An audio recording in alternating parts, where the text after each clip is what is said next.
Hello, and welcome back to the A Show with the Kings of Pro Wrestling Podcasts. I am Justin, here with Meelz, and we are on the dawn of the final day of 2022. We're days away. It is. We're getting close. We're getting close. Let me ask you a question before we enter this new experience once more. For the sixth, I think this is going to be the 6th year of us doing this. Yeah. Um, is it Happy New Year or Happy New Years? Year. Happy New Year. Okay. We All have right. co-opted the S and pretty much everything. Black people is just. I feel like we just add Joe Buttons, all Yeah. types of McDonald's. Well, McDonald's. no, McDonald's has an S. Yes, there you go. Okay. If it Um, if it was just McDonald's, it would be it would, McDonald's to us. it would be McDonald's to us, 100%. All right, I'm just trying to figure out this before I go on my. I didn't text people really for. I thought I was going to this year for like Christmas. Have you ever done the mass text of like Merry Christmas? I stopped. I It's stopped. it's a lot. Yeah, I can't do it. I appreciate those who reach out to me, but I was like, by the time I woke up, I was like, yeah, I don't want to do this anymore. Man, nobody reached out to me. The hell I'm supposed to We, reach out? Nah. this is very true. It's very true. Hey, listen, Very true. just know that the sentiment is there. All right. Like Of course, I wish you a Merry Christmas. I don't wish you a deceptive, terrible. Yeah. malevolent Christmas. But that was you know, only big. That was big when texting was kind of like really big. You know what I'm saying? Like like texting, like texting was big, but like in like the mid to the 2010s, it was important because you had to say Happy New Year's and Merry Christmas to your roster, to your homeboys, all that stuff. Now we're in mm-hmm. group chats. We're in group. The reason why I didn't text a lot of people is because the Because you, people that I want to talk to are all in my group chats. yeah, essentially. So that's a very big, Like very important deal. how often do you talk to Meelz people outside of your group text, like on a regular? Besides you, I I talked mean, to like out of your like you. board and stuff like that. You know. I talked to Jamal. I talked to. Huh. I guess that might be it. I don't know. Yeah, If they're not in my group chat, then it it's doesn't probably matter. something else. Yeah, no, you're right. Um, okay, what else did I want to ask? Well, first of all, how was your Christmas? How about It was that? great, man. It was my first Christmas as a married man. First Christmas in my new place. A lot of Is it change. different? Is it different? It was great, man. It was chill. It was I made a really great meal for Christmas. That is our kind of tradition, is that I'll make dinner on Christmas night and we'll eat and we'll bake and we'll make food and that's what I want to do. Like we had spent such a long time with family on Christmas Eve, way too much time in my opinion, because we were there from like 11 to 11 and we were just around family the whole day and it was like it's draining for me. It's draining. You know what I'm saying? My social battery is like not high. You know Have what you I mean? ever worked on a Christmas Eve or Christmas Day or anything? Yes. I worked at GameStop on Christmas Eve. How was that experience? I've never worked on Christmas Eve ever. It's crazy. It's crazy. It is last minute. You're looking at people like you should have really had this settled. You know what I mean? Before, like, what were you thinking this was gonna be? Like, they literally be like, "Oh, do you have popular game that likely sold out days ago?" Because people were not on the last minute. It was gift card city buy. The thing that kind of got me the most, and I understand it, and I mean, I get it, but like people will buy people like used games of a sports game that came out 2 years before, and I felt like you could at that point just give me a gift card. You know what I'm saying? Yeah. It's 2009 and you just bought me NBA 2K 2005. Yeah. Nah, that had to be. And those are parents that are doing that. I'm assuming these are parents that are doing this, or they're It's like, parents, it's friends, all of that shit, man. Like, you know what I mean? Like it was real. And I get people's financial situations, but I also understand that if you had the money to get that, you could just get them a gift card at that point or a book. gift card, books. Yeah. I haven't had a no. You know what? I'm lying because I used to give my niece books all the time. I'm like, you're gonna learn to read now. Books are fire. Books are fire. It's I fire to mean, I'll get. take manga. I bought myself manga yesterday. I was pretty I got a happy with that. I got a bone to pick. Okay, Okay, all right, let's roll. is Chainsaw Man anime done? Like the season? So the season is done. Actually, this is so funny. Usually, before I record this podcast, I watch the episode, the newest episode. But today, I'm gearing up on my like TikTok year end thing for Instagram. So I'm like reliving all these TikToks. So usually I watch it, but I haven't watched it yet. And yes, it is done. This first core is done, as they call it. So a So the season. first two, yeah, a season, yes. But technically, it's like it might be half of a season, or it might be like a third of a season. But the first part of it is done, and I don't know when it's picking back up again, unless they announced it and I fucking forgot, Probably. or didn't So see it. where's the dub? The dub is The taking dub too is on. The dub is on Crunchyroll. long. The only episode 10 right now, right? Oh, they're 2 episodes back. Yeah. it it isn't a simul dub. Nah, they're What's 2 episodes back. So what's taking so long? uh because all right, so the dubbing process is they have to, unless it's like completely late, unless it's running super duper late and they're able to dub it at the same time, like for instance Mob Psycho 100, which is the dub comes out the same week as the actual episode, which has been fantastic. um Wow, whoa, okay. yeah, yeah. So I love that show, and it's over now, like completely over. But usually with other situations, I'm not even sure because they took so long to produce this fucking show. Um, but I think, to be honest with you, even 2 weeks before is still like good dubbing time. I'm gonna keep it a bug with you. Like it's not bad. It could be. I wish it was simuldub, like what they do when they release movies in the United States. But even when it's in the United States, like it's 4 months after it aired in Japan.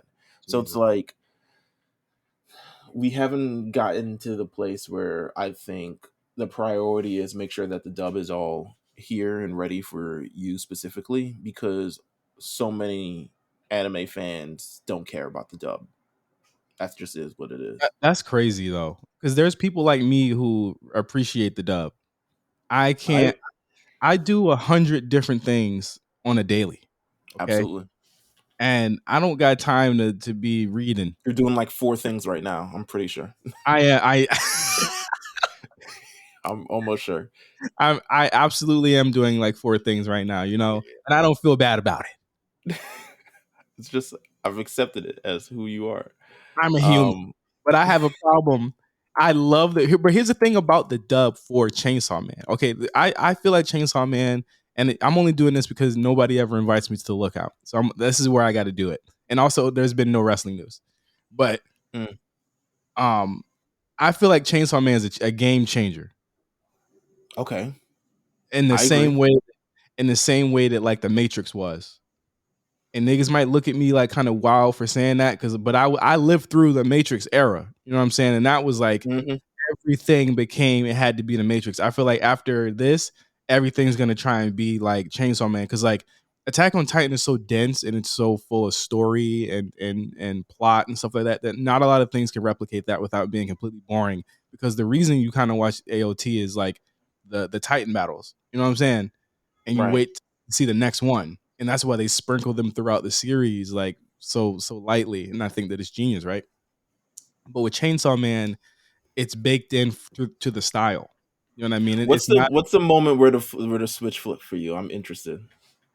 this. What you let me be clear. I still don't really like the main character. Okay. I feel like I don't like loser main characters. All Like right. he's a complete dweeb. Like he's a dork. You know what I'm saying? Like and in a way, Aaron was also from AOT, was also a dork and a loser, but you understood it because he had went through so much like trauma as a child. So it made sense. Hmm. It was like that. Denji, you don't really get a sense of that because we never meet his father. You know what I mean? Like we just know what was left on him.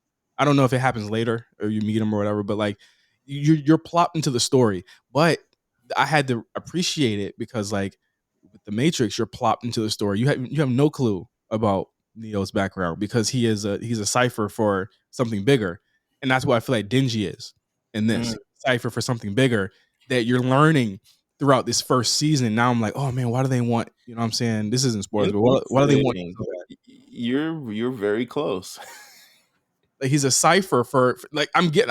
Like swear to God, I have not Wikipedia any of this. I go in, you know this. I go in blind, and Yeah, I yeah. my opinions on everything. So the turning point to me was when him and Power were fighting that little worm thing outside, Mm-hmm. and it was just so crazy, so wild. I was like, but you know what was crazy was like in the Matrix, all of this wanton violence happens in a world where no one really reacts to it. And that's why it reminded me of the Matrix because no one was really saying nothing about it. The cops didn't come. You know what I'm saying? It was just like he's just wilding out. You know what I'm saying? And but it's such a great and stylistic and just I mean the intro. Come on, that I think intro. it's a very modern take, and more so than usually other animes. They try to take you to this place, like Demon Slayer. They try to take you back to this era, this feudal era, I love Demon Slayer. or yeah, I love Demon Slayer too. But usually it's like taking you out of the world. I think Chainsaw Man is probably the most like modern take from a writer who is still very young. But it's a modern take on anime, more so that this takes place, I believe it takes place in 1997 in Yes. a world where There's the no Soviet AIDS. Union, yeah, There's no AIDS, there's no like disease, there's no wars really.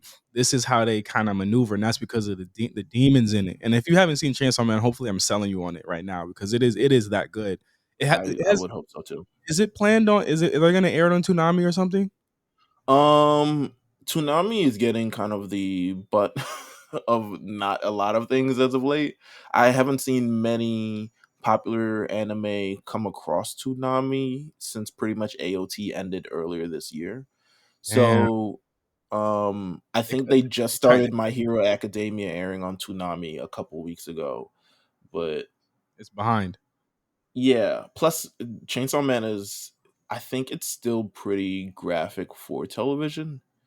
And it only gets more graphic. To be honest with you, it only Not gets more than more. not more It than gets more. fucking It gets more than that. more than AOT. AOT is pretty like graphic. No, sorry, like sexually explicit. When I say Oh graphic, yeah, like wanna fuck is pretty like crazy for Cartoon Network. I'm not gonna lie to yeah, you. yeah. So, Yeah. and it gets more than that. So, Okay. So, what my you know my take on this is that like I enjoyed Chainsaw Man so much because it is really kind of like taking off in its own genre of action. It's like I'm very much like I don't take anime shit too seriously. Like if I don't like it, I'm not gonna watch it. Like I feel like a lot of people get caught in the weeds. I be on y'all Discord and I be listening to the arguments y'all having. I be like I couldn't imagine being that like mad about Boruto or some shit. You know what I'm saying? I don't know. You know what I'm saying? Like I always watch anime the same way I watch like Gundam. I don't think there's a bad Gundam. You know what I'm saying? Because they're all to me just entertainment. But like I I I look at it and I'm like, yo, Chainsaw Man, AOT, Demon Slayer, like those are like kind of like the tops of the top right now to me in terms of just getting someone who is a lapsed fan like myself back into the culture.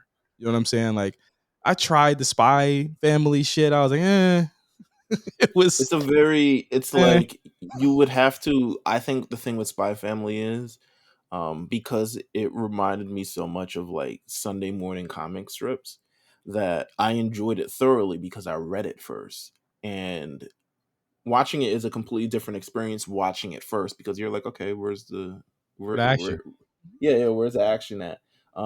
It comes and goes, but realistically it's like it is wholesome, um family thing, as opposed to Yeah, like this action adventure. The premise is based on action, but it's really more about family more than anything.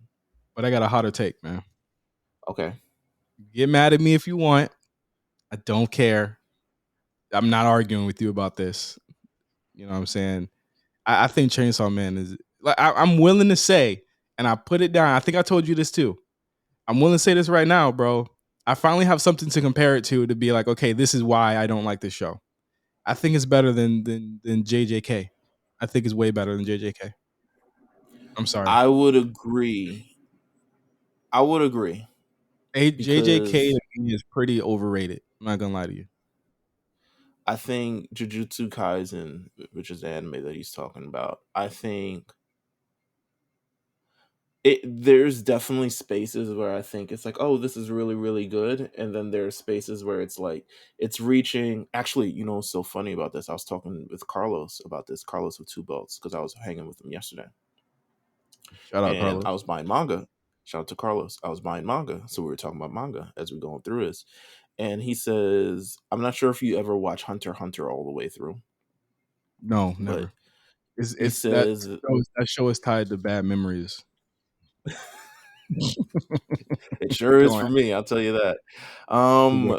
But he says it's falling into that realm of Hunter x Hunterism where it becomes too verbose to actually explain everything that's going on.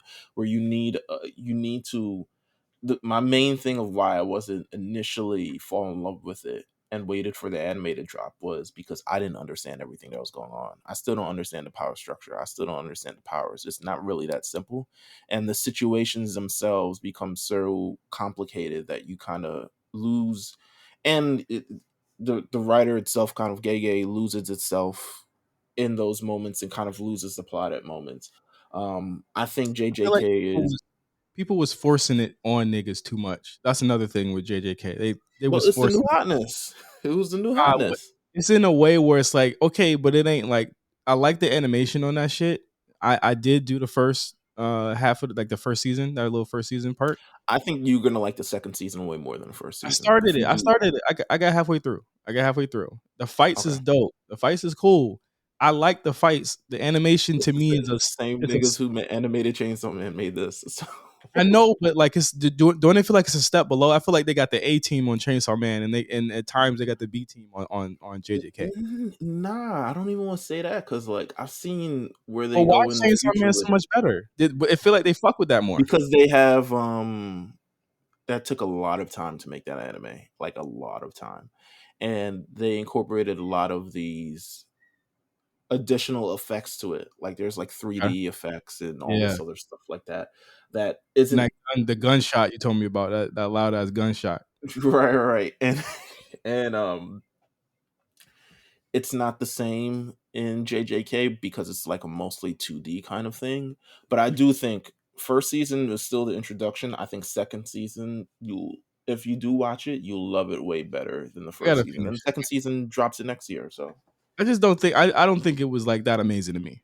I meant like Chainsaw Man had me like oh like JJK had me like what no so what huh like it was just like shit just be happening in that shit. I just feel like it was. I just feel like it's a wee bit overrated for me. I That's can just see me. that. I That's can just see me. that.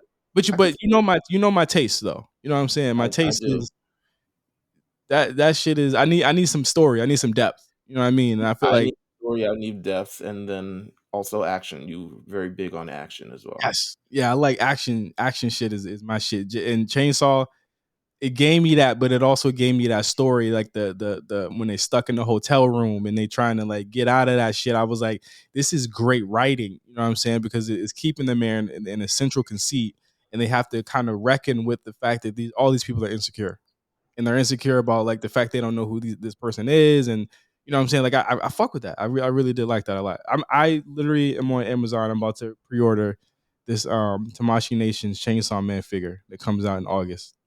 So I'm happy with that. I think you're gonna like the rest of it. To be honest with you, whenever usually, it gets dubbed. yeah. Whenever it gets up, I think you like the rest of it. Everyone usually has the same reaction to this.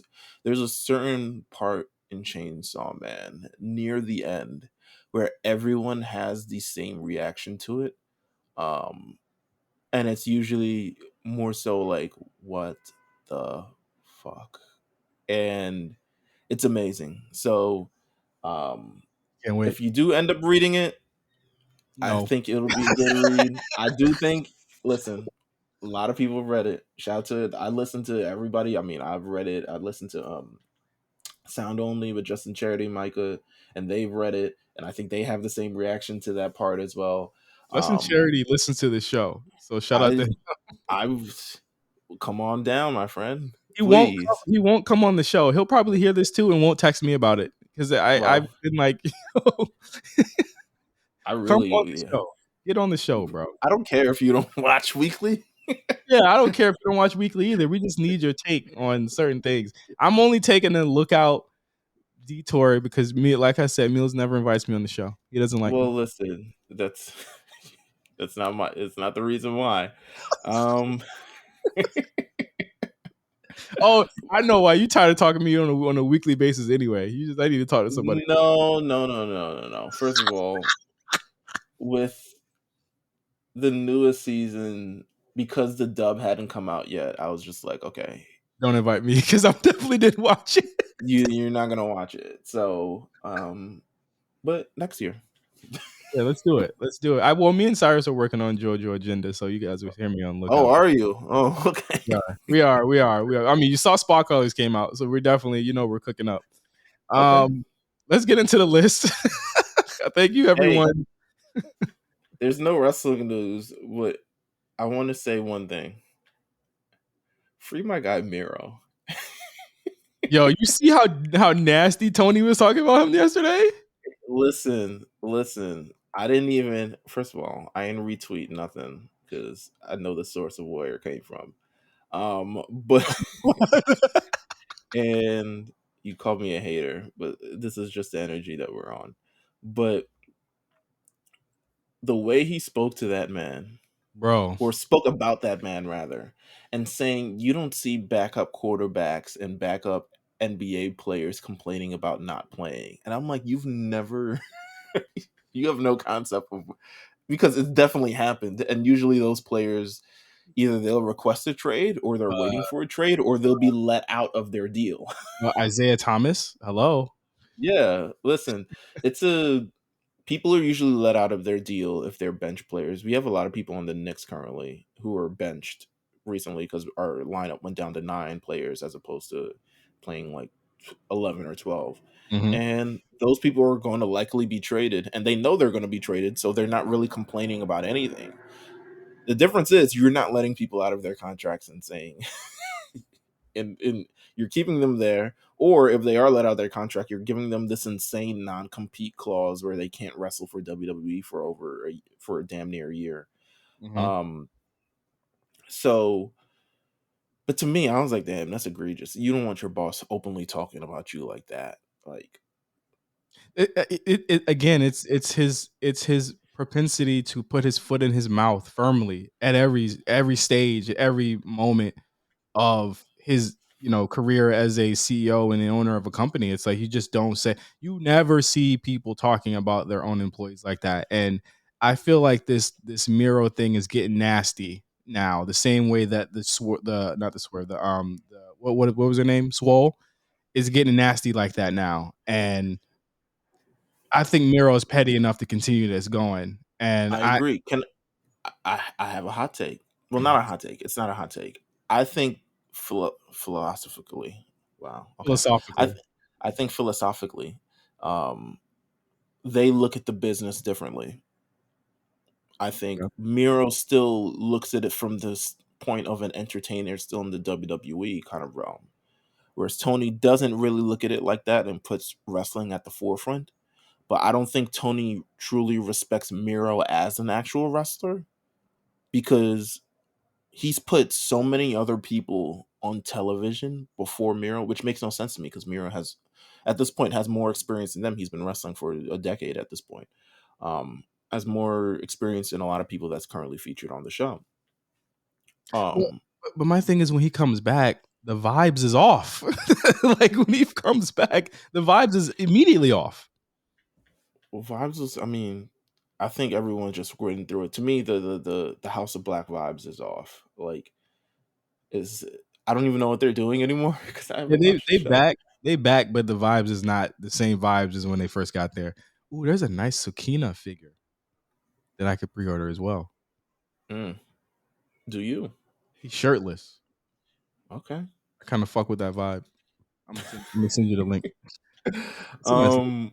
um, But Tony Khan, like, it's just nasty. But for him to go on publicly and say that, obviously, but again, like people trying to.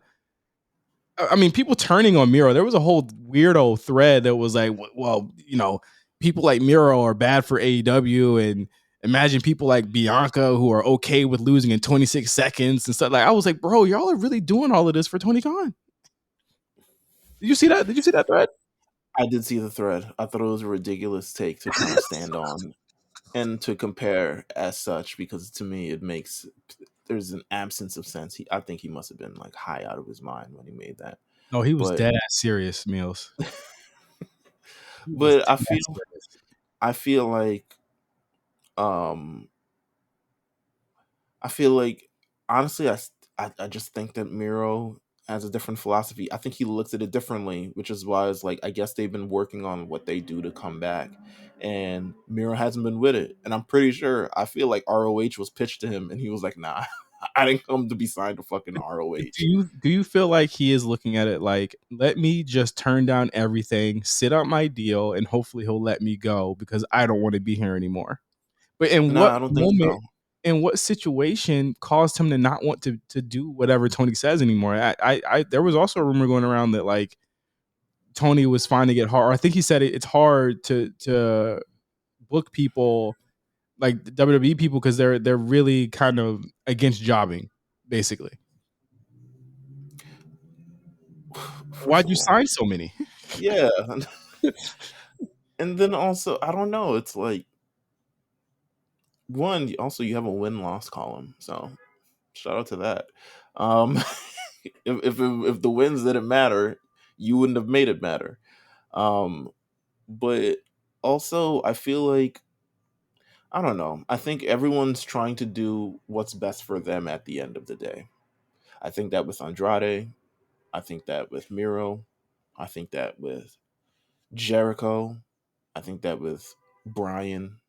I think that with so many other people on that roster that they're just Brian trying to don't do Brian don't care about losing. So for him, it's like I what's can, best to him is wrestling. That's yeah, so as long as he gets to wrestle against cool people, that's more so what I mean. Winning and losing doesn't matter to him. He just cares about wrestling. Um, them niggas is like I'm not just losing to Orange Cassidy, nigga. yeah, like come on, like, and why am I paired up with these guys again and all this other stuff like that? Um, Second thing, a little gripe. A gripe, wow. Twitter, Twitter, Shelton Benjamin. So it's 20 years of Shelton Benjamin's WWE debut. I think I know where you're Um, going. I remember this like yesterday when he debuted. I Mhm. remember sitting in my front of the television watching that episode of SmackDown, and I thought, "Wow, Team Angle, that's cool." And he was like gifted two wrestlers. I thought that was cool as fuck. Um, can we please? I don't want to.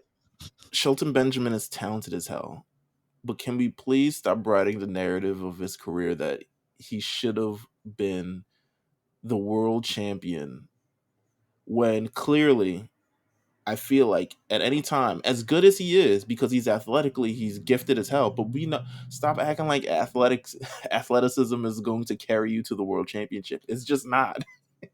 Boy, when I saw the we all know why. And I said, "What? I Come said, on "Wait," I now." said, "Do we?" I said, "Y'all were y'all there during Shelton Benjamin's run? Because I was there, and I love Shelton Benjamin. Don't get me wrong, we love Shelton Benjamin, but at no point on the roster was he the best person in the company at any point. Who was he And it leapfrogging?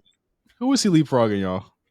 and it feels like a slight, but I'm more so mad because y'all are changing the narrative around this man's career of like he's a loser, um, and the company is bad for not pushing him higher. When to be honest with you, for him to be around 20 years, still Mhm. employed by WWE, by the way. I mean, he Came was back. employed for um featured consistently throughout those years. He was, and he's featured consistently less now, but he's much older. And at this point, it's like the company's in a different direction. But when they use him, he's still, he still does the thing. He's I had think a it's possible. very, I think it's possible that he makes a run in 2023 with them featuring him in this way.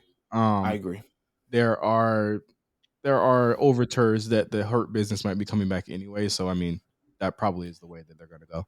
I think he's had a great career, and I think he should be. Not everyone ends up world champion. That's just the Mhm, end of the day. Like mhm. there's only, if you count how many professional wrestlers they are and how many have actually been world champion, it's probably like a percent or less than a percent. Like, not everyone makes it to the top. I'm perfectly fine with that. I think he's perfectly fine with that. I think he knows the impact of what he's had in his career, and he came up in the era where he's actually remembered. So I think Shelton Benjamin is fine. I don't think we need to try to kid ourselves with this narrative. I think you just need to celebrate the man for what he's done. They Because can't, bro. Everything has to be. Nothing can be as it is. Everything has to be. I miss. When I know that it's gonna be left when someone says, "Man, yo, Snitsky really did change the game." I know we're gonna be left when that happens. When it's someone the, says, "Damn, man, Lex Luger underutilized." it's the same, yeah, it's the same argument they give. It's, I know we aren't mentioning her, but it's like, it's the same argument they give with Sasha. It's like she never got anything. I'm like, bro, she got a lot. She got a ton. She's incredibly popular without it, and not even just in the wrestling realm, outside of the wrestling realm. She's fine. Shelton Mm-hmm. Benjamin is fine. He's had a Mm-hmm. great, fruitful career. We're approaching 20 years of the Booker T Triple H thing. I really hope y'all put this to rest, because this man has been Nope. trying to run away from those allegations for 20 years. Thread. Thread. It's on the only way that stops is if Booker T stops it himself. I feel That's like the he's only way that tried, stops. and everyone calls him a coon. Oh yeah. So the man is okay with it himself, and it's like, you should not be okay with that. Why the They fuck would said you be okay with it? if he's not going to stand up for himself, I'm going to stand up for himself. That's exactly what happened. If he's not going to stand up for himself, you know what? I'm going to do it. It's like no, I think he's completely fine with with where he is and what he's done. Um, those are some good gripes. I'm a gripe Thank you. guy, and those are some good gripes. We're gonna keep the negativity flowing, brother, Ooh, okay, yeah. because this Well, week next, is. I didn't watch any of the shows this week, so don't even. Oh, do you think I did? I didn't watch shit. I So know the broad strokes. I know the broad strokes. Raw was I a know best of show. I don't really know what y'all really want us to say about that one. they snuck Cody in there, and that was it. Well, I mean, they. I appreciate that they're putting him back into the mix. I would imagine, right, that the next thing he does is announce he'll be at the Rumble. I'm sticking with what I said earlier this year. They should not make it a surprise because everyone knows he's coming. I agree. They should I not agree. make him a surprise. They should save the surprises for actual surprises. Cody is Yeah, not a surprise. no, not at all. Like at this point, we've kind of tiptoed around it on the show. He's absolutely ready. He's coming back. Don't make him surprise. Get a bigger surprise. Save it for actual surprise. I know Hmm. that this is a controversial opinion, but I just don't think that's a big enough surprise for me. I agree. And SmackDown, I mean, you had the Christmas thing, the Christmas tag match. I caught that on YouTube. I caught the Bray thing. Bray wrestled at MSG on a couple days ago. Did you Yeah, catch that? I did. I watched it So on Twitter. he is. Uh, Raquel's number one contender for the There women's you go. championship. Yep. So SmackDown's giving women a chance. First we had Shotzi, now we have Raquel in a big spot. So There it um, is. And she's gonna face Ronda this Friday. Friday, I'm definitely watching Friday. Let's just be oh yeah, clear. of course. Yeah, me Friday too. is a big show. You got Ronda versus Raquel. You've got Sheamus versus Solo.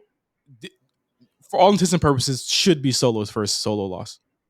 It really I should. agree. I agree. He needs Sheamus should technically beat him. I But then again, we say that all the time. And even Sammy's beating niggas with the Blue Thunder Bomb. So who knows? And you have the main event of which would make sense, right? For Solo to be taken out for the main event. Like that would to me make a lot of sense. Hmm. Between Roman Reigns, Sami Zayn, KO, John Cena. Must watch SmackDown. I think I'm looking at anything less to me than 2.3 is a gross failure. Because that's a sold out show where I they're at. agree. So it should be big ratings this week for Raw or not Raw. I don't want to see what the ratings are for that Raw last night. But let's get to the list. Hey, Uh, they uploaded Hogan versus Goldberg I into know, YouTube.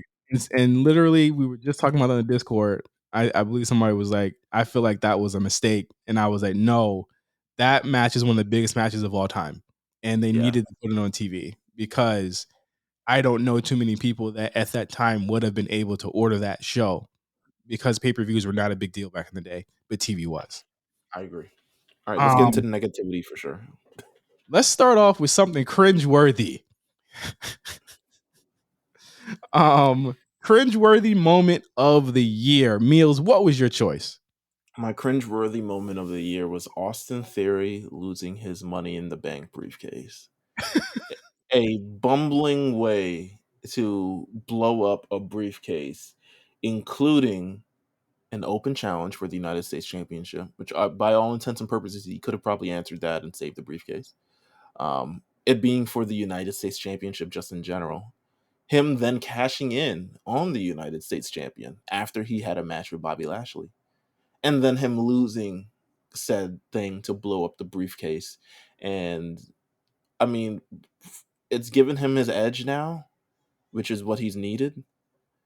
But boy, In the moment. like it's dumb. It's dumb to even explain, but it was an ends to a means thing, but it's dumb to even explain. Oh, 100%. They cleaned it up well, but I still stand on it. I don't care. I- it's over. And that's all I cared about at the moment. Um, my cringeworthy moment of the year, this ain't even a moment, but it is a moment. It's Hit Row. Hmm. Okay. Just in general, Hit Row. These I love to see us win on multiple different platforms, okay? But I feel like, and this doesn't just go with them. I just feel like just in general, bringing them back, I feel like was a cool thing to do for Triple H to kind of get some of that goodwill back. But since then, I feel as though the presentation has not been authentic. It's been very cringe from the outfits to the catchphrases to all that. There's something lost in translation where this act feels like it was what WWE would have done in 2009 and not 2022. The motherfucker hit a gritty last Friday. Hey man, they've done this. They've done Crime Time, and Crime Time wasn't. Crime Time could be considered cringeworthy for its period, but ultimately they were authentic enough where they knew. I think they had the idea of like, we're not actually rappers. We're Yeah. not actually criminals. We just robbing niggas. And Yeah, that might be even worse, but they were comedic it and they're authentic. and authentic in that way with the Tim boots and stuff like that. I had actually had a friend, I won't say her name. And we were watching, I was in college at the time, and she was like, "Are those dudes gay?" And I said, "Huh. Crime Time. Yeah." Oh wow, I was like, "Huh. I don't know. I never never thought of that." that's a wild take. It was a take. I mean, I guess her like her Gator went radar, off. Yeah, her gator went off, and I was like, I don't want to answer that too hastily, but I thought that I've always thought about that when I saw them. I was like, I wonder what people thought of them outwardly because I just thought they were two corny niggas, but they might have looked like they was part of the community, and I never thought of it. I like Crime Time because they were from where I'm from, and I could tell they were from where I'm from, and that's it. Well, I don't know where the fuck Hit Row is from. Well, no. Actually, that's a good point. That goes against them as well. I have no idea where they're from. I Who don't know would their allow that? story. Yeah, I don't know their story. I don't know what they're about. I know they like to rap. The raps are of Rappers usually middling. have stories. You gotta have a story. No clue. They need a complete revamp, and I don't think there needs to be a heel turn because here's the thing: no one cares about them as faces. No one cares about them as heels.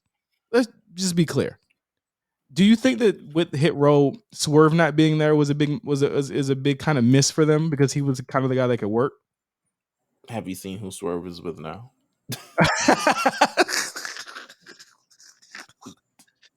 No, I don't think the Swerve thing is any conducive to any of the things. Swerve to me would have exacerbated the problem, Yeah, that's in true. my opinion. I feel like he is his lack of awareness to the situations makes things completely worse. I can't That's just believe my he opinion. said. I can't believe Swear said he was of the culture, and then he starts a stable with with one culture vulture and a nigga we don't even know if he listens to rap music. This nigga from fucking Moby Dick, Queequeg, and fucking the guy who's under everyone's comments. I was like, come on, man, stop, please. Oh my god. My runner up was Hit Road trying to Top Dollar trying to jump over the top rope. So that's my runner up. That It was a was late very entry. it was a late entry, but I can tell you I cringed in real time. I really did. Oh man, my leg flew out. My bone. I continued the match. God bless. And then I did another match 30 minutes later. He did another match later that night. I did not watch said match because it was on Christmas and I just Oh wasn't no, watching SmackDown. I'm not. I knew what it was. I threw the ones up and continued on. Yeah. My runner up was the Elite coming out to Wayward Son. What kind of white garbage is this? Just them exasperating this whole comeback that they did, where they actually look like the victims, is some of the most sickening things I've ever seen from adult men in my life. Like these dudes are literal children, like CM Punk said.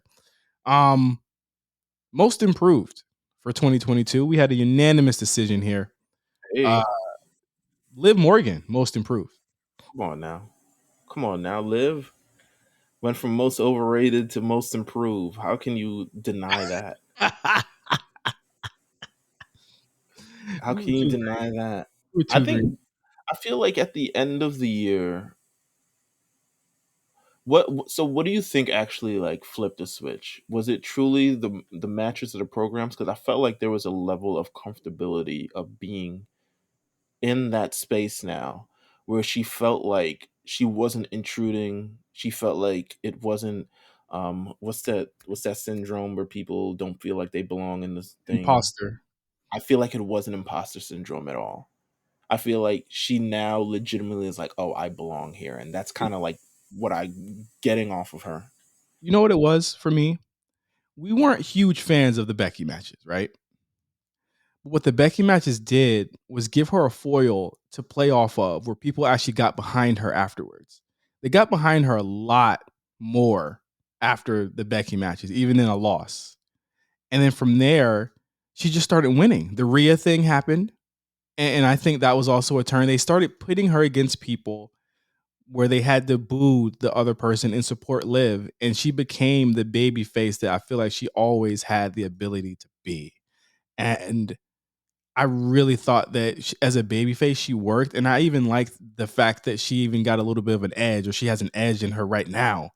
And I was just like, "Yo, it's working. It really worked for me." And a lot of the things that she does works for me now, and I really fuck with it. I fuck with Liv, man. And not only that, she's super cool online, man. She sees everything, and she will reply. And I think that just her being so down to earth is really special too to all of her fans. I agree. I agree 100%. Um, my Who's your runner up, I got three people in my runner up because okay? I couldn't choose just one. I like them all. So I'm gonna say one most improved, the acclaimed, went from literally could not care to absolutely caring, and I think they get it now. I Mhm. think they get what they are now and how to present themselves now, and I think Yeah. that's from the virtue of also listening to Billy Gunn in this sense, who is quite honestly been a part of a tag team that did the same thing they're doing 20 years ago.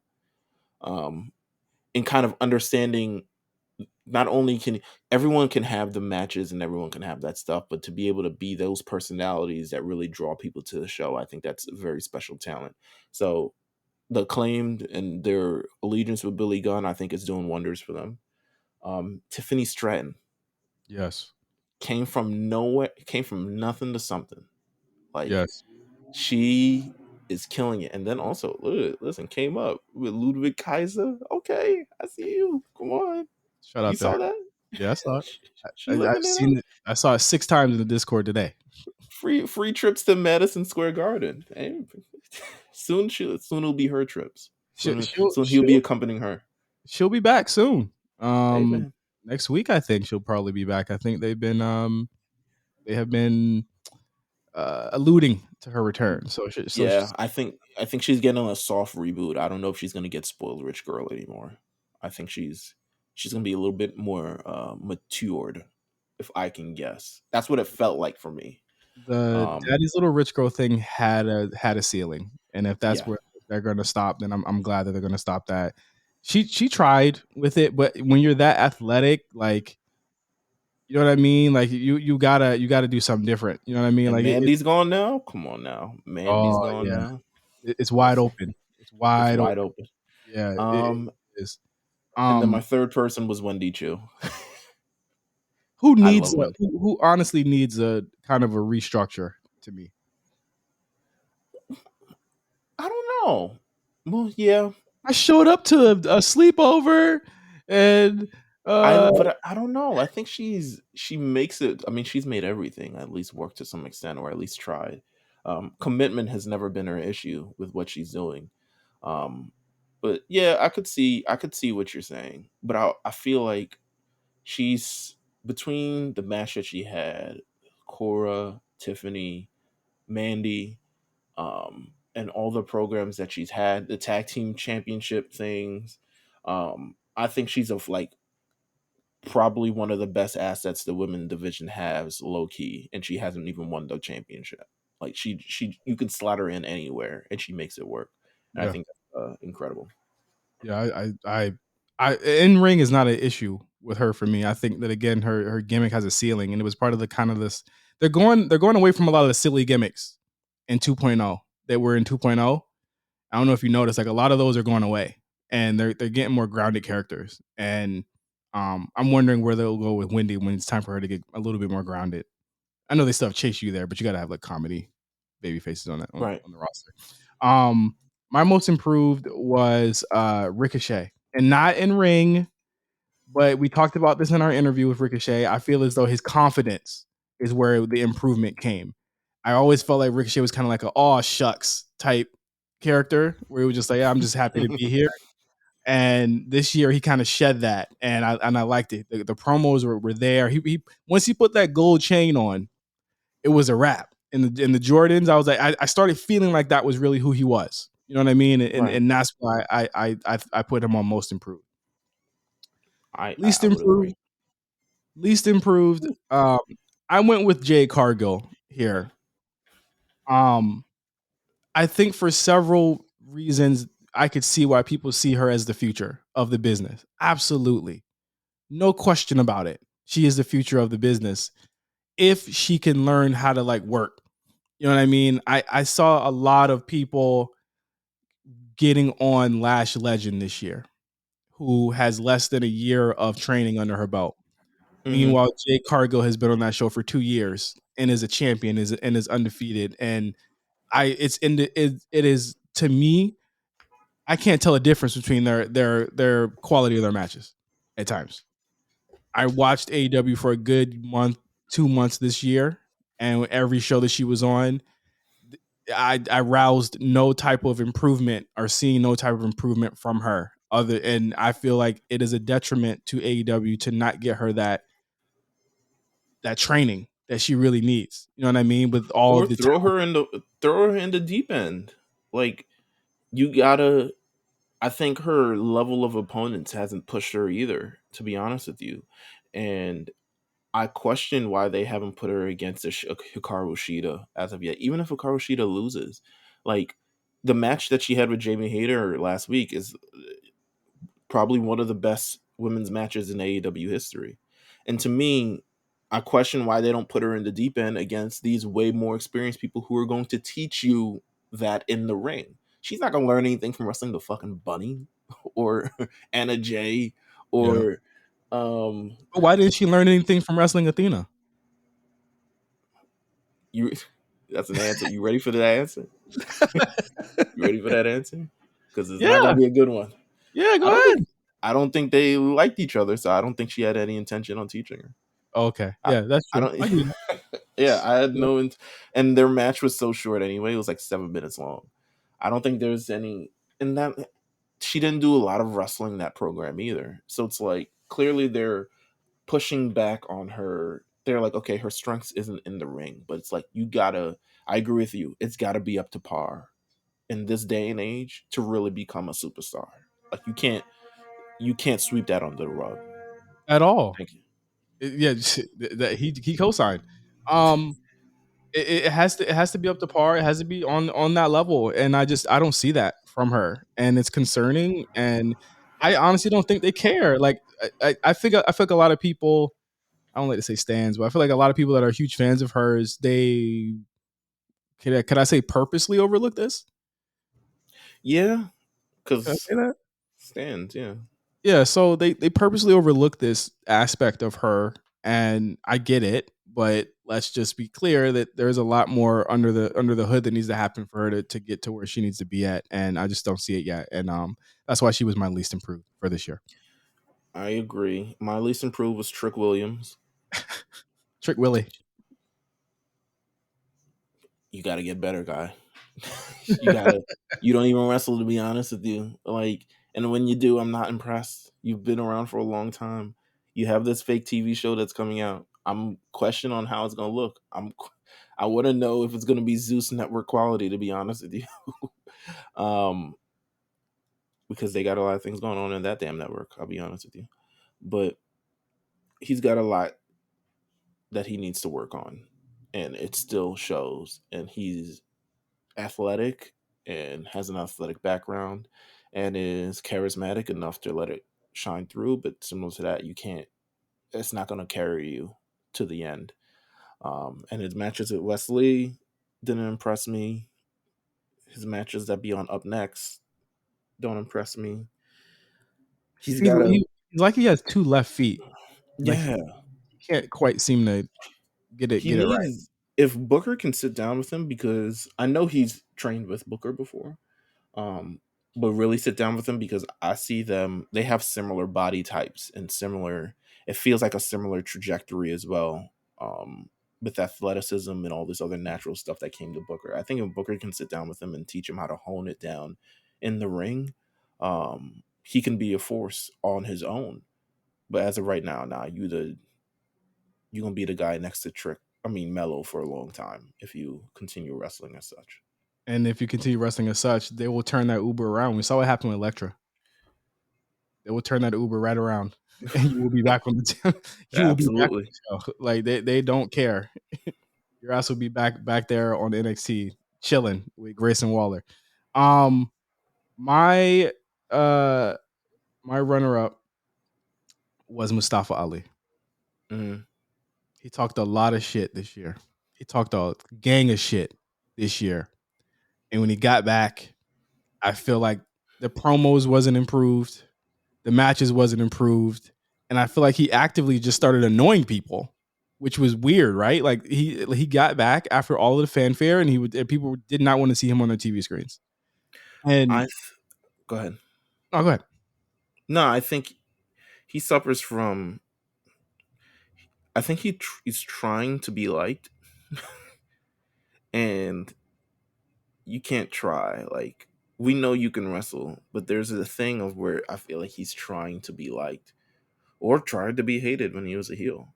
But there's no innate sense of like, why do I really like this person beyond he does cool moves in the ring. I don't think there's much beneath that surface. I think he needs to find a natural way to get over in the ring because what he does and say he reminds me of a guy who should be in AEW, to be honest with you. Mm-hmm. Because And he'll be able to get his shit off on whatever show there is, and he don't got to talk that much.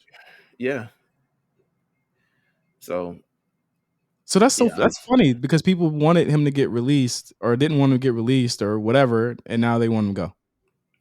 I think it's I still think he's better off in the WWE than he would be in it. Actually, I don't know about that. Actually, no, because to be honest with you, there's a stigma with WWE guys in AEW that's like as quiet as it kept. There's a big stigma. Um, They don't like the job. Apparently, I think Tony will always prioritize his homegrown guys over people who have come over. At the end of the day, um, Lately at least. Yeah, yeah, for sure. lately. Uh, Where's Christian? he was injured. Oh, he out working everyone, huh? Nah, he's injured, but like he manages Luchasaurus, but I don't even know where Luchasaurus is. So hey, Yikes. Most tasteless promotional tactic for oh, I'm sorry, 2022. my runner up was Hit Row. Oh shit. Oh my bad. Yeah, yeah, It's okay. yeah. It's okay. I got no words. We already said enough. The most tasteless promotional tactic of 2022 was unanimous decision of the winner this year, and that was Vince McMahon's victory lap on SmackDown, just days after allegations had come out about him sexually not well. Well, it was basically allegations of him paying off people that he sexually harassed. And when he stepped down, I believe this was after he stepped down from the CEO position, and then he showed up on SmackDown days later. I don't think did. He step down. I think that was when he had stepped down because he was just doing creative at that time. And then Mm. he came out anyway, and then he completely retired the next week. Yeah, Yes, he did SmackDown. Then he made Titus come out and do that weird ass promo the but he next did week. Raw too. He did Raw too. Yeah, he did Raw too. He jumped off the steps. And then Friday he was gone. Yeah. Well, listen. Unfortunately, it worked.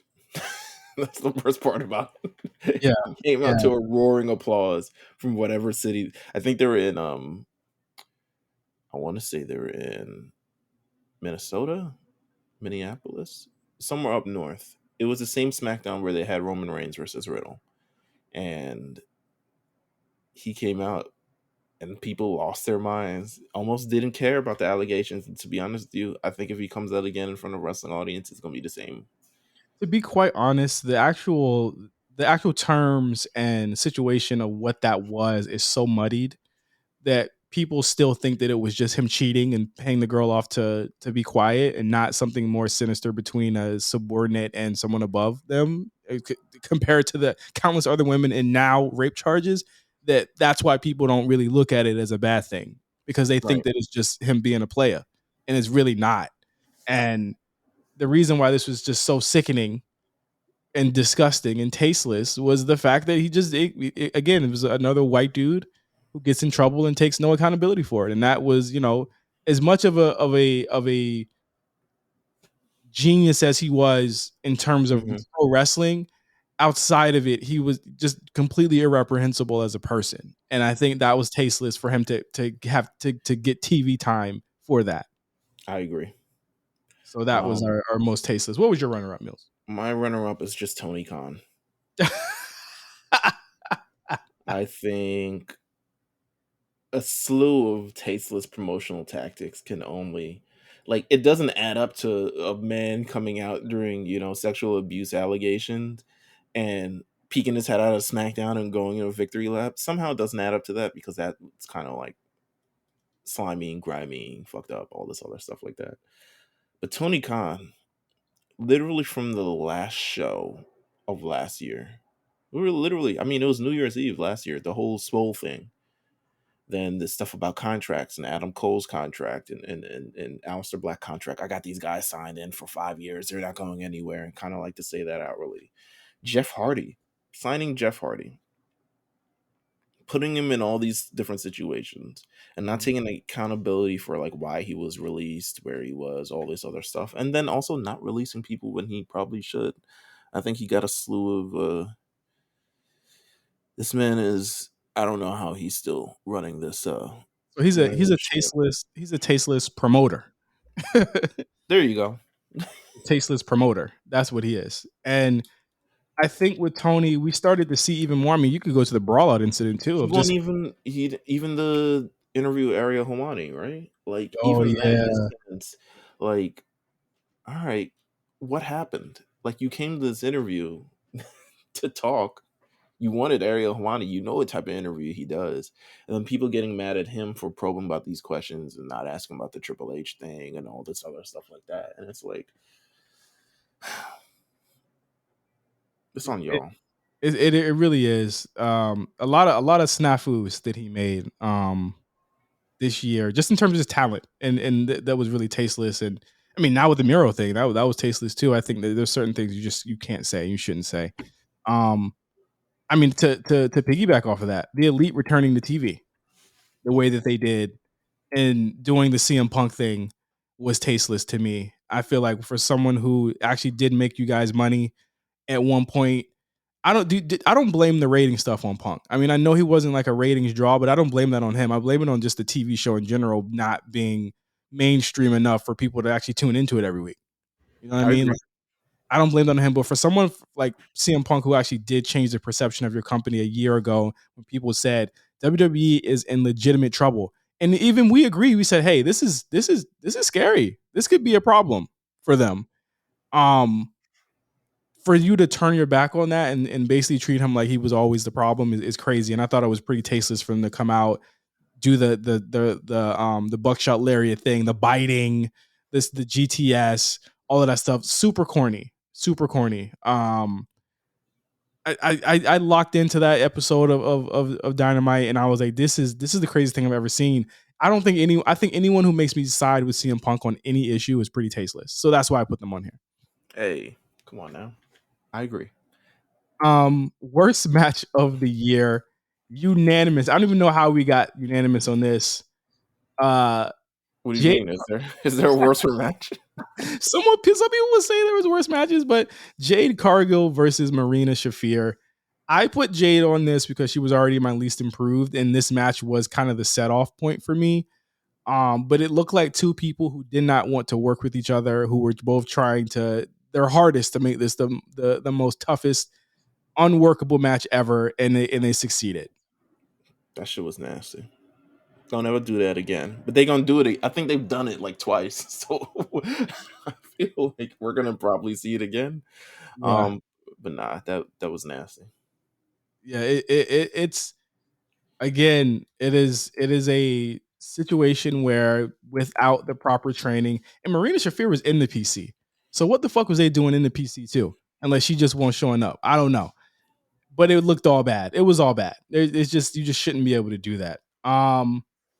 My runner up was how do we get this? This looks wrong on the This outset, looks but I wrong. Yeah, yeah. But I don't care.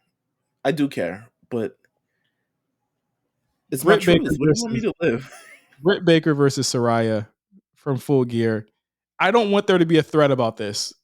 Dion, I know you're listening. Don't thread this, and don't tag them in I it told if you do. I told him last week. Oh yeah, don't thread this. Don't thread this at all on Twitter. But Britt Baker versus Soraya, a strange match on a strange pay per view.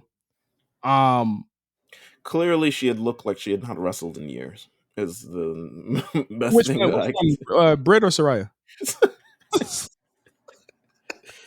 Soraya. I think it was a match that, to me, even the build up to the match, I think was done very, very clunky. And actually getting to the match itself and experiencing it, I think it did it no favors either. To me, again, Soraya, I'm pretty sure is going through all her things of like, I'm getting back into the ring. My neck, I was damn near paralyzed twice. So I'm trying to work through this entire thing as well. And it just wasn't a good match, and it got blown out the water by the other women's match. I think, which was Jamie Hayter versus Tony Storm. But this match was not good, not even close to being good. It did not live up to the hype that it was. I think for a match like, to me, I would envision this match similar to the CM Punk versus MJF thing, and this was nowhere even close to that. Like not Yeah, even no, close. no, not at all. Oh man, this one's tough. Worst Is it? wrestler of worst wrestler, worst wrestler of the year, male and female, doesn't matter. What was your worst wrestler of the year, or who was your worst wrestler of the year? So let's see if I can let me see if I can find this video. Um, I got it saved in my phone. Hold on. I definitely hold on. You know me. you do. That's right. Yes, you do. Worst wrestler of the year by far. There's no competition realistically. Almost didn't want to put a runner up because I was just like, Marina Shafir is bad in the ring and should not be wrestling on any kind of television stage until she gets better. Period.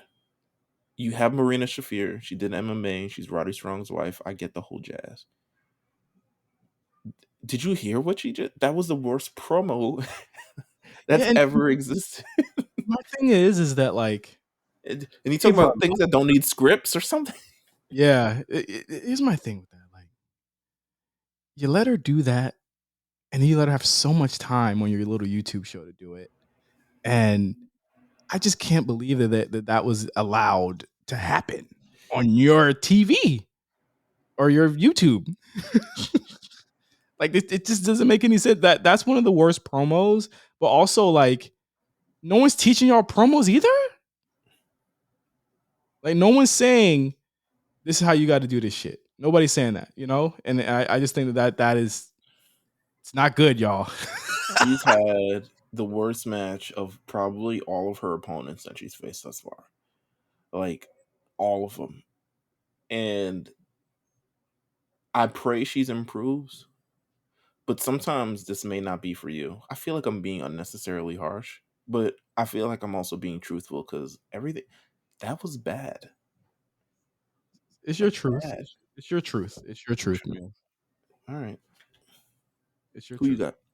got? Top dollar. All right. Top dollar. Bad Listen, fits of the year. there is.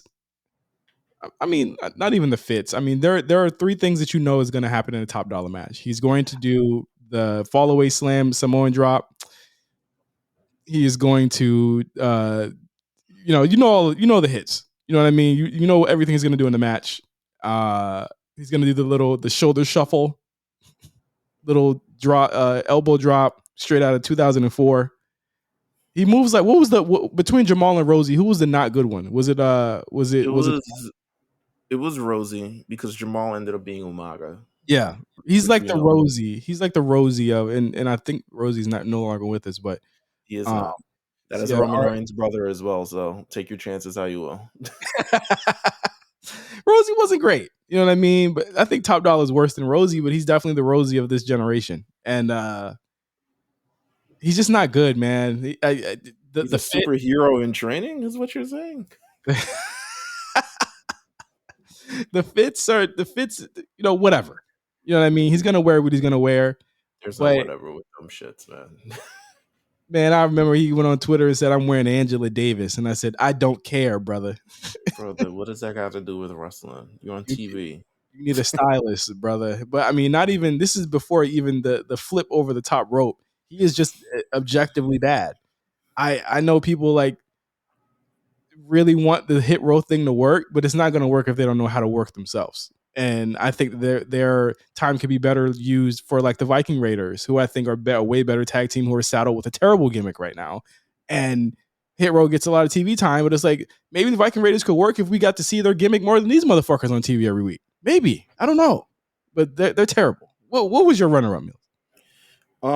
My runner up was Elias, Ezekiel, Elrod, whoever the hell he was at the time.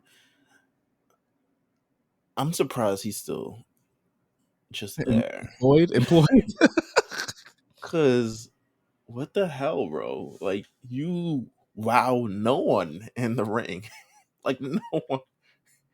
Like you have no bangers. Not one. You Zero got bang. one against Seth, but it's Seth. Like, that don't count. You got zero bangers.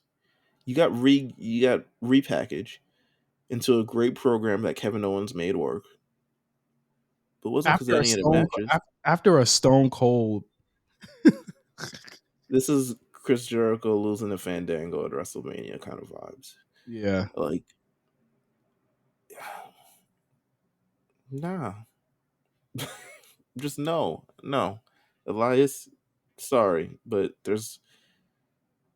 The gimmick don't even hit no more. Damn. It You ain't, really fuck, don't. you ain't fucking with the. Does he even sing? They keep interrupting him. I don't even know. I tune out. I tune the nigga out too. My runner up was Jay Cargill. I already said what I had to say about her. I just Huh? realized I didn't even put her in there, but Jay Cargill is my runner up. I just Hey, feel like this is an improvement from last year, where our worst wrestler of the year was Karrion Kross, oh, he's on this list though. Orange Cassidy, and Baron Corbin. Baron Which could have made it. I feel like Baron's going through yet another repackage Baron because could have made it. you think so? Yeah, he could have made worst wrestler of the year. By virtue of me not remembering that he exists, is the reason why he didn't make it. I Okay. think Ezekiel is a much more egregious thing because he's been featured in a main program and somehow had a World Tag Team Championship shot against the Bloodline, and he has not been good ever. Got Ugh, zero bangers. Baron Corbin got some bangers. ugh. Ezekiel got zero bangers. And he got beat the fuck up backstage. Right? Um, Worst feud of the year. This is going to be really funny and really fun to talk about. What was your worst feud of the year? The Miz versus Dexter Loomis, to me, the worst feud of this year. I hated this from the beginning all the way to the end. I think it was prolonged because the Miz was injured. I think it was also prolonged because they didn't know what the hell they were doing from week to week. This was so stupid.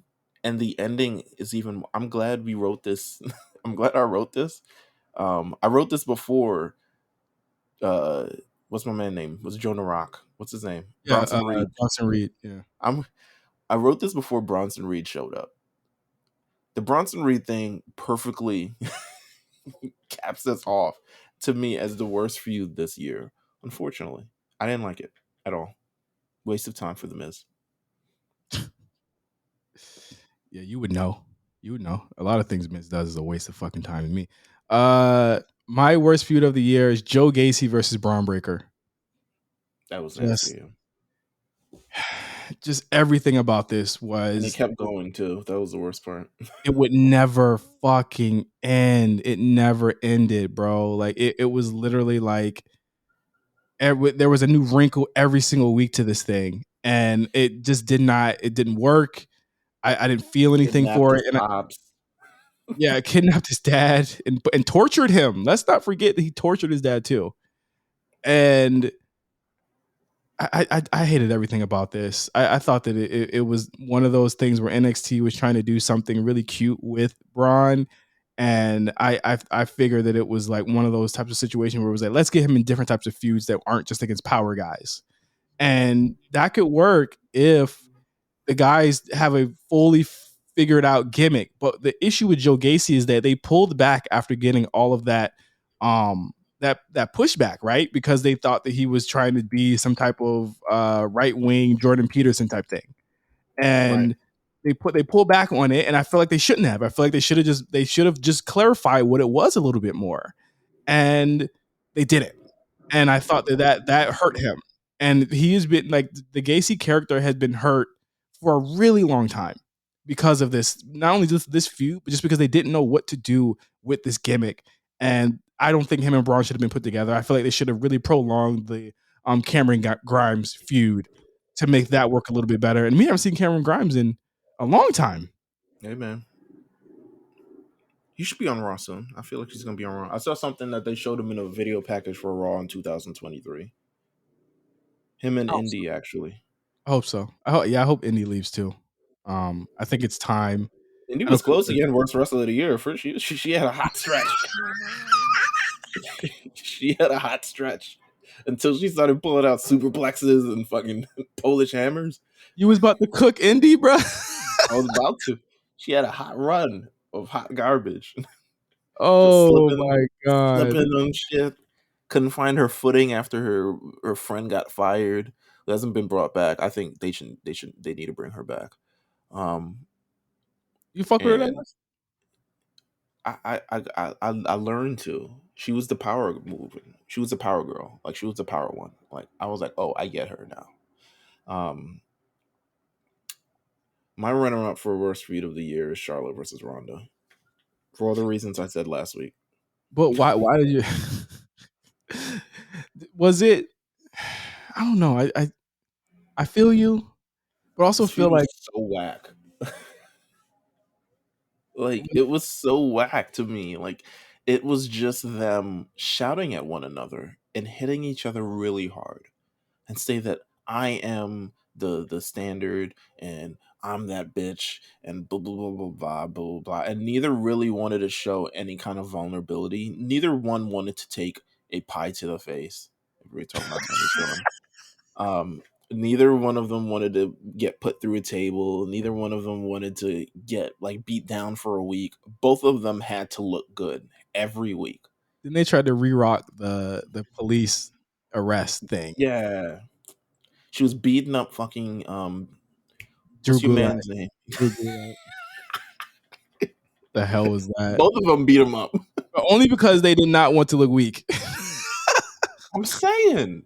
So Drew Gulak out here taking figure fours and tapping. Getting cooked. Damn, bro. Yeah, you're right, yo. That was fucked up. That was fucked up. My runner-up for this was Drew McIntyre versus Karrion Kross. I was very open in saying lipo with this. But after that fucking strap match, I was like, what the fuck are they doing, these niggas? I'll give you that the cage match was an improvement, but everything about this, I think it goes into Drew being injured, the fireball spot not going off. There's just so much that went wrong with this feud. I understand Drew kind of gets the shit end of the stick when it comes to doing feuds that I feel like no one else would say yes to. And Hey Drew man, absolutely. the man is hurt now from carrying so many people on his back for the last year and a half. Yes. He is Yes. legitimately hurt. Like it just didn't work. And I hope He had if a you can't work Baron with Corbin winners, feud at WrestleMania. oh my god, I to be clear, when he kicked out of the end of days, that was a moment to me. That was a moment. That was a moment. But That all the was a stuff moment. leading before it, of the 6 Was months ass. beforehand, Yeah, Madcap Moss and all types of other shit. we almost killed Madcap Moss in that one match. Like, that happened this year. That Like happened this year. he almost broke his neck and then he got a push. That's crazy. Worst pay per view of the year. I got it in front of me. AEW All Out. Let me run through this for you. MJF wins a casino ladder match. Not even. This match was put together in like 6 minutes, featuring mad tag team partners. It was Rey Fenix, Penta, Claudio and Wheeler Yuta, Russian Andrade Idolo, and somehow they're in the match, and Dante Martin, I guess. He doesn't count, but MJF wins it. Um, the Elite wins the inaugural AEW World Trios Championship. This is how badly this aged. Um, from the Dark Order, Jade versus Athena Oof. ends in 4 minutes and 20 seconds. Um, Wardlow and FTR versus Jay Lethal and the Motor City Machine Guns. Did you remember that happened? Did you remember? No, I don't. I don't. I remember thinking that was like a cool moment, but damn, I don't remember that match happening at all. Powerhouse Hobbs defeats Ricky Starks. 5 minutes, by the way. Swerve in Our Glory defeats the Acclaimed. This would be the notable match where the guy, one reporter says, "Did you have any thoughts of calling an audible once you saw that the Acclaimed was way more over and popping than the other guys?" Had Um, Swerve pissed off. They were like, y'all need to learn how to talk to these people. Yeah, nigga, nah. Nah, he did good. Tony Storm and her interim Women's World Championship run, that still is interim to me. I don't care what they said. Versus Britt Baker, Jamie Hayter, and Hikaru Shida. Christian Cage defeats Jungle Boy. Christian Cage notably injured, but still wins the match in 20 seconds. Chris Jericho versus Bryan Danielson for whatever fucking reason on this show. For the custody of what's that kid's name? Daniel Garcia. For the custody of Daniel Garcia. Darby, Sting, and Miro Why are there so many matches on this fucking show? versus the House of Black. notably for damn near the last time he saw the House of Black, but definitely the last time he saw Miro. And then CM Punk beats John Moxley for the championship that he lost like 2 weeks ago. Yeah, 2 weeks. Yeah, I was about to say a title that he lost literal days before he got it right back. And then CM Punk defeats the Elite in a locker room brawl. 4 minutes, 17 seconds. This was their moment. This was the moment where it all went down. Hey, man. What did you have? I had Royal Rumble 2022. Wow. What a take. One match show to me. I did rewatch it. No, it's pretty bad. One match show. Seth and Roman was everything that I wanted and more. The Rumbles were, these are the shows that you watch for the Royal Rumble. I should not be saying a singles match is better than the Rumble. Let's just be clear. Mm-hmm. But it just didn't work. It didn't click. Hey, I thought that was it feeling Edge and Beth Phoenix versus the Miz and Maurice? it's a minor match. I mean, I just felt like if the Rumbles don't pop off for me, that men's Rumble is awful objectively, and it does drag the show down because it's the fucking main event. Yeah. It's the main event. It's like, well, for one, it's short. Did people not realize this Rumble was really short? No. Like, it was short as hell. In it, though. Shane Bad McMahon. Bunny squaring up with Brock Lesnar is something that we should never have to see in our lifetime. Hey, man, but it happened. And I like Bad Bunny, but that's just dumb. This is the Royal Rumble that got Shane McMahon fired. Yeah, notable for that.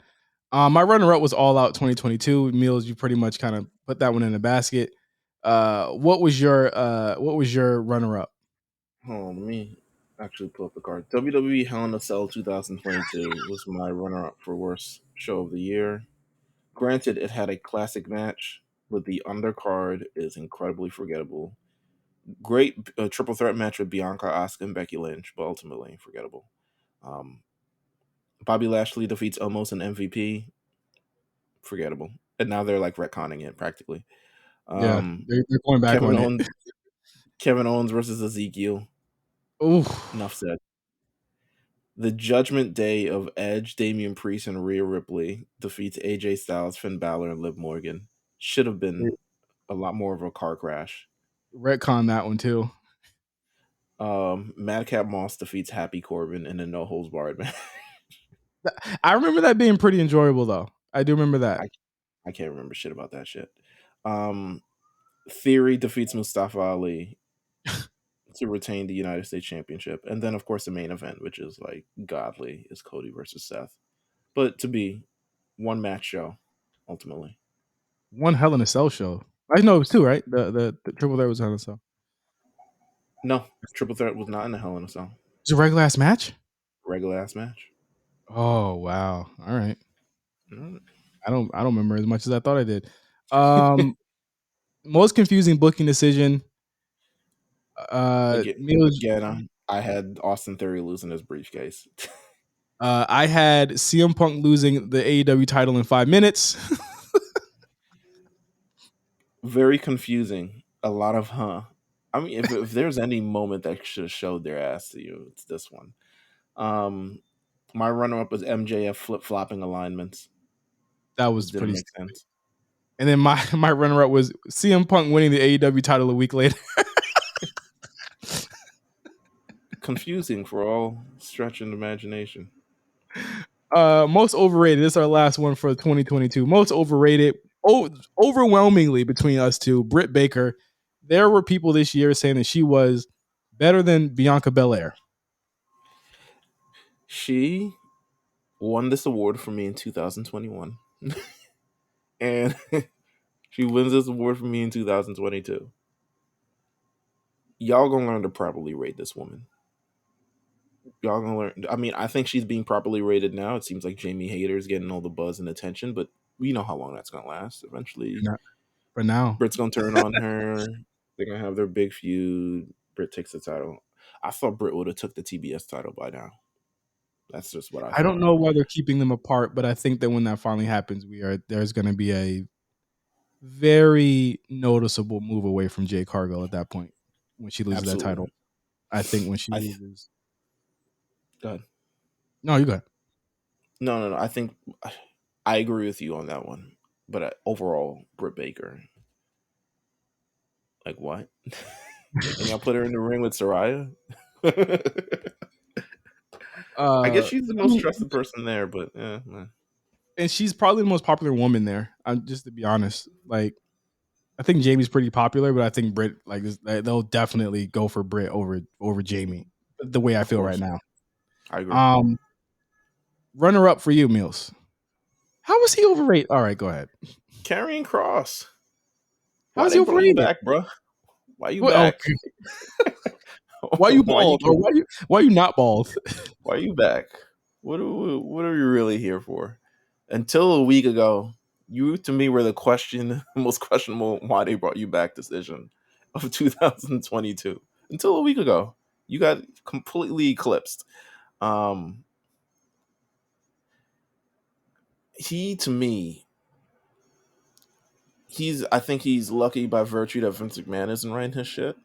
Yeah, But to me, there's doesn't seem to be any direction.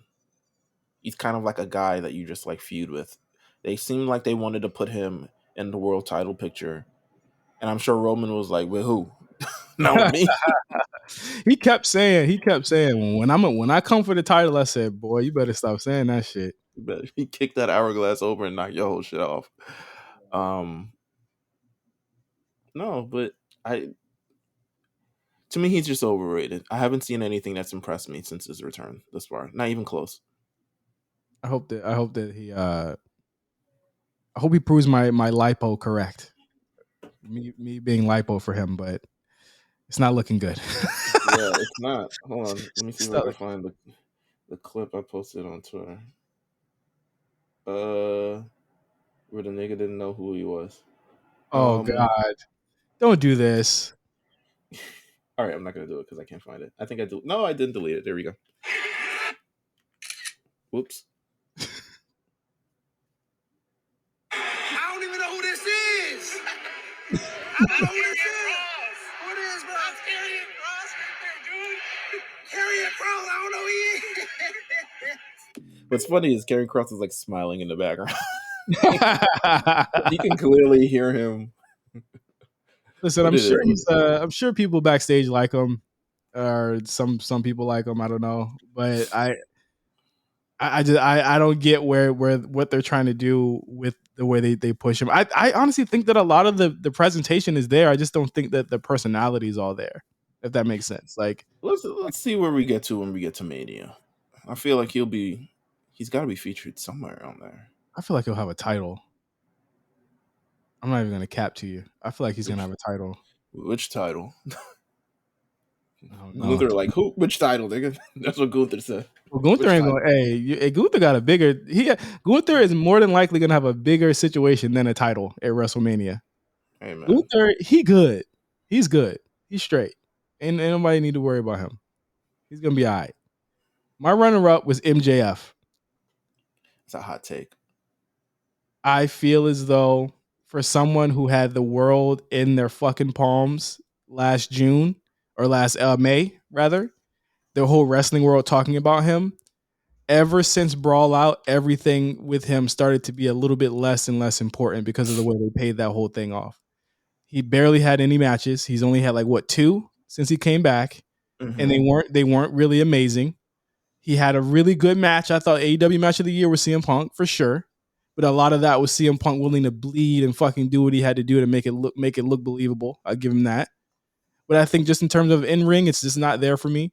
I think in terms of promos, he literally just cut a promo 3 weeks ago, 4 weeks ago, where it went for like 15 minutes, and it was one of the worst promos they've ever done that they've done in 2022. He's just there to fill up a quarter hour, so the ratings don't completely drop off the cliff. None of that shit would fly in the E. Like none of that shit is gonna fly if he's Hey, thinking about CM Punk. some people would say, "Hey, maybe we're brainwashed by the WWE." Some people would say that. Some people would say, this is Bianca Belair doing these things, we wouldn't have this problem. Brainwash my nuts. All right, like this nigga cuts the same promo weekly, bruh. Come on, man. And I'm sorry, any nigga that calls himself the devil, that edgelord ass shit, man, get the fuck out of here. I'm not even with that. You know what I'm saying? Like that's a corny way to go about that. I agree. So that was our list for the year end of 2022. We got through it. We did it again. 2023, I have no clue. After this year, Meelz, I don't know what to fucking expect from pro wrestling, but I know that I'm glad to be doing it with you. Thank you for another year, my brother. Of course. As And likewise, my friend. And thank you to our patrons. Thank you to our listeners. Thank you so much for listening to this show and trusting us with the wrestling takes and all of the funny things. And we was wild in this episode, I'm sure. But thank you for sticking with us anyway. And yeah, thank you all for listening to the A Show. And we'll see you in 2023 next Hey, week when we'll have a lot to talk about after SmackDown. have have a happy new year, as some would say. Go ahead and say it, New Year's. Go ahead and say it. Happy New Year's, baby. Come on. All right, there we go. All right, well, we'll see you guys next week on the A Show. Peace.